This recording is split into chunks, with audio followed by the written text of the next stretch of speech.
नमस्कार विद्यार्थियों। भारतीय राजनीति में जाति की भूमिका पर हम अध्ययन कर रहे थे। भारतीय राजनीति के अंतर्गत जो जाति की भूमिका है उसके बारे में कुछ भागों में हम अध्ययन कर चुके हैं।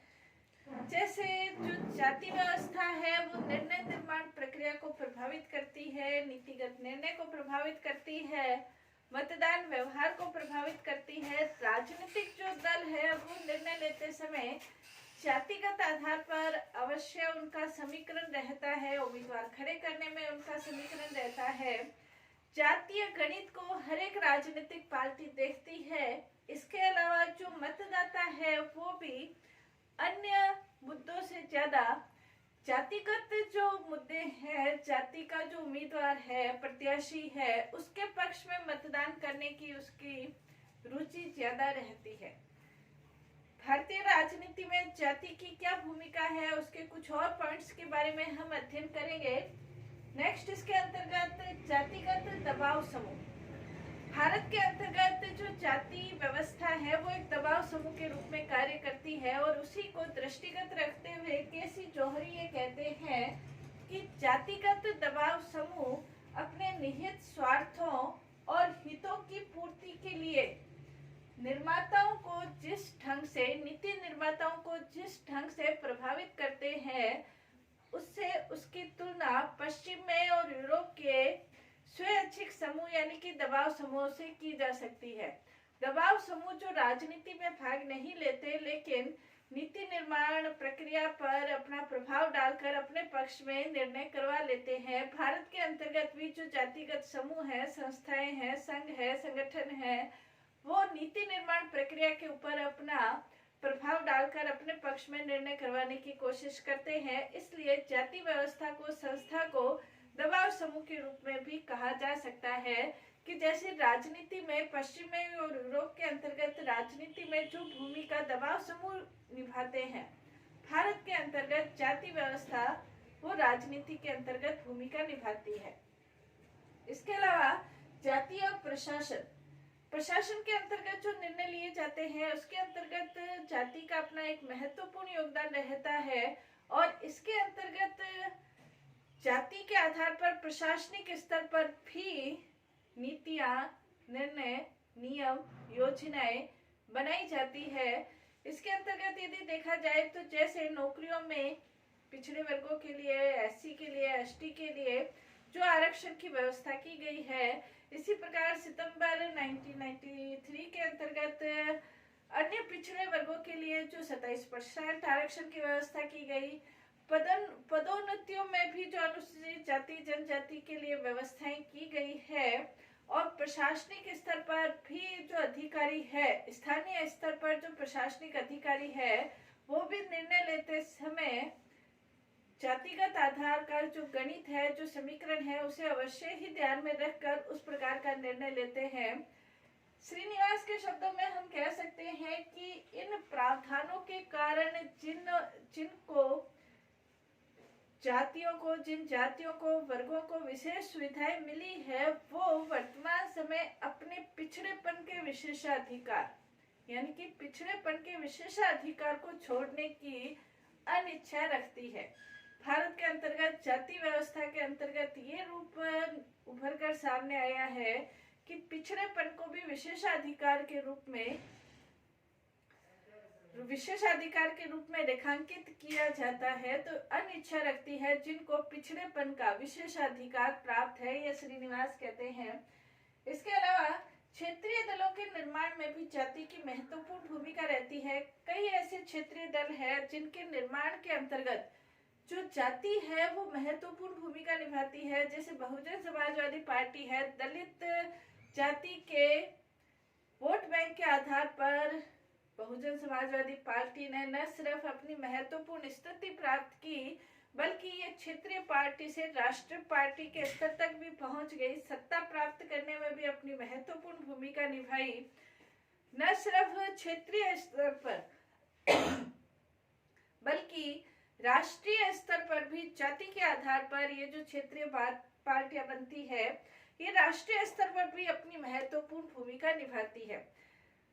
अन्ना डीएमके, द्रविड़ मुनेत्र कड़गम, इस तरह की ये भी पार्टियां जाति के आधार पर अपनी महत्वपूर्ण भूमिका निभाती है, न सिर्फ क्षेत्रीय स्तर पर बल्कि राष्ट्रीय स्तर पर भी अपनी महत्वपूर्ण भूमिका निभाती है।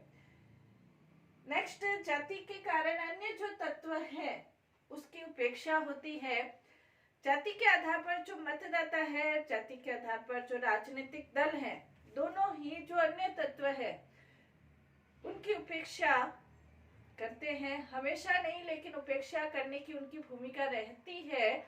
मतदाता सबसे पहले जाति देखते हैं, उसके बाद उनका अन्य योगदान रहता है कि व्यक्ति कैसे कार्य कर रहा है, उसका चरित्र क्या है, सामाजिक स्थिति क्या है, वो कार्य कर रहा है नहीं कर रहा है, इस स्थिति रहती है।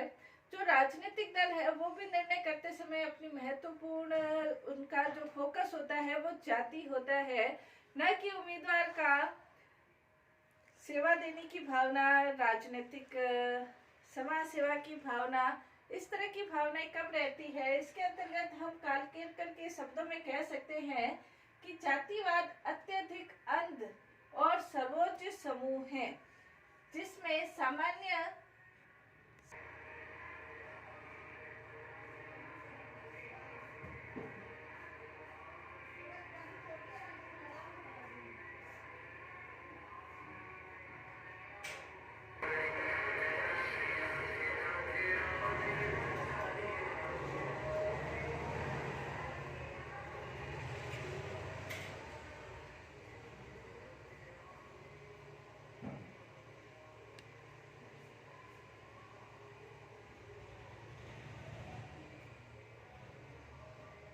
मान्यताएं हैं, न्याय है, उचितता है, समानता है, सार्वभौमिकता है, भ्रातृत्व है, इनकी उपेक्षा की जाती है। अपनी जाति के प्रति अंधश्रद्धा रखना और उसी के अनुसार आचरण करना, इस तरह की भावना बन जाती है। कालकेरकर के शब्दों में हम कह सकते हैं।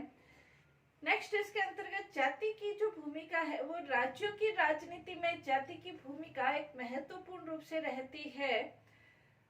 केंद्रीय स्तर पर जाति की भूमिका इतनी नहीं रहती जितनी राज्यों की राजनीति के अंतर्गत भूमिका रहती है।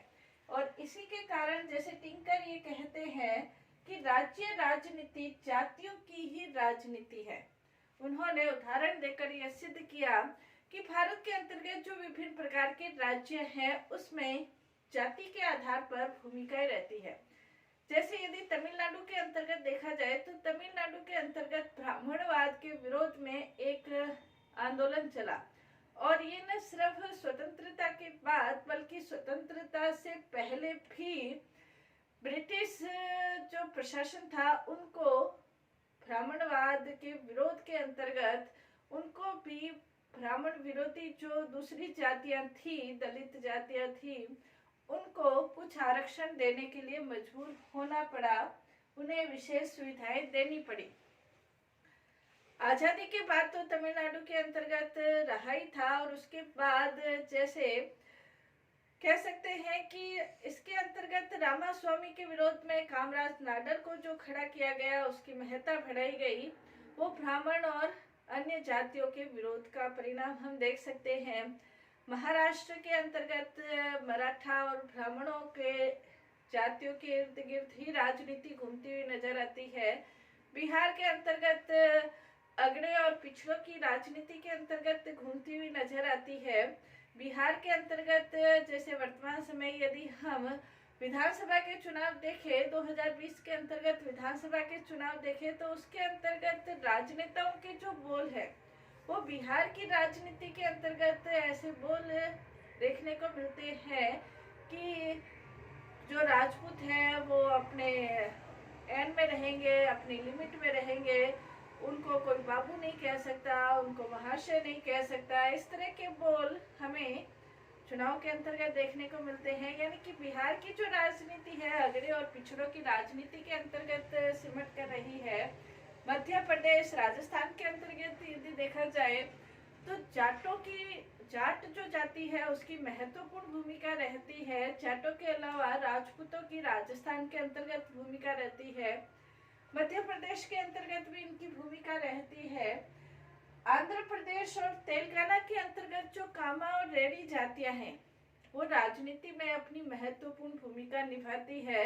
और जाति के आधार पर जहां उम्मीदवारों को टिकट दिया जाता है, जाति के आधार पर मतदान को प्रभावित करने की कोशिश की जाती है, जाति के आधार पर प्रचार किया जाता है और जातिगत भावनाओं को उभारा जाता है, तो कहने का तात्पर्य यह है कि भारतीय राजनीति के अंतर्गत जो जाति है वो अपनी महत्वपूर्ण भूमिका निभाती है।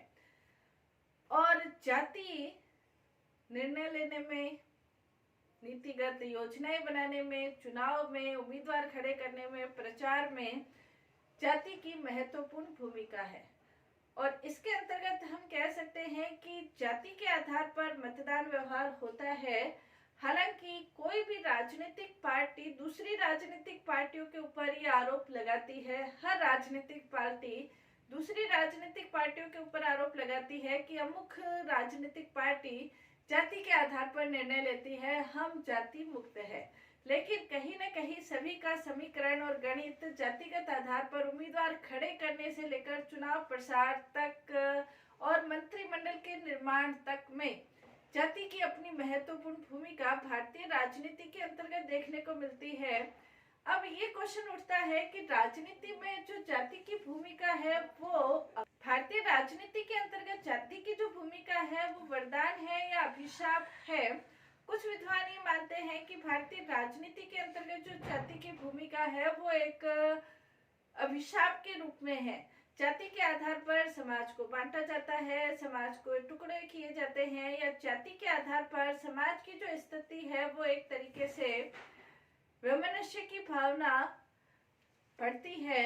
और जाति के आधार पर राष्ट्रीय एकता में भी खतरा उत्पन्न होता है, राष्ट्रीय एकता भी कहीं न कहीं प्रभावित होती है, जाति बांटने का कार्य करती है।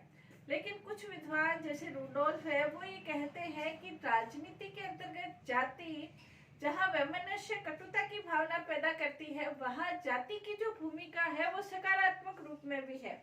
सकारात्मक रूप में वो इसका उदाहरण देते हुए सिद्ध करते हैं कि जाति के आधार पर भारत के अंतर्गत जो लोकतंत्र सफलतापूर्वक कार्य कर रहा है उसके अंतर्गत जाति ने अपनी कहीं न कहीं भूमिका निभाई है। क्योंकि लोकतंत्र जनता का शासन है और जनता के साथ संपर्क स्थापित करने में जो महत्वपूर्ण साधन सिद्ध हो सकता है वो जाति महत्वपूर्ण साधन सिद्ध हो सकती है। जाति के आधार पर एक व्यक्ति दूसरे व्यक्ति के साथ संपर्क बड़ी आसानी से साध सकता है। इसलिए लोकतंत्र के विकास में जहां जाति अपनी महत्वपूर्ण भूमिका निभाती है, वहीं यदि देखा जाए तो राजनीति में जाति वैमनस्य कटुता की भावना तब फैलाती है जब उसमें कट्टरता हो। लेकिन जहां लोकतंत्र में समानता की स्थापना है और एक दूसरे के साथ संपर्क का ज्यादा फैलाना है, विस्तार करना है, वहां इस रूप में भी जाति ने अपनी महत्वपूर्ण भूमिका निभाई है। और साथ ही साथ जहां जाति के आधार पर कट्टरता की जो भावना है वो यदि कम होती है और कट्टरता की भावना कम होने के कारण जाति अपनी कोई अभिशाप या वरदान नहीं है।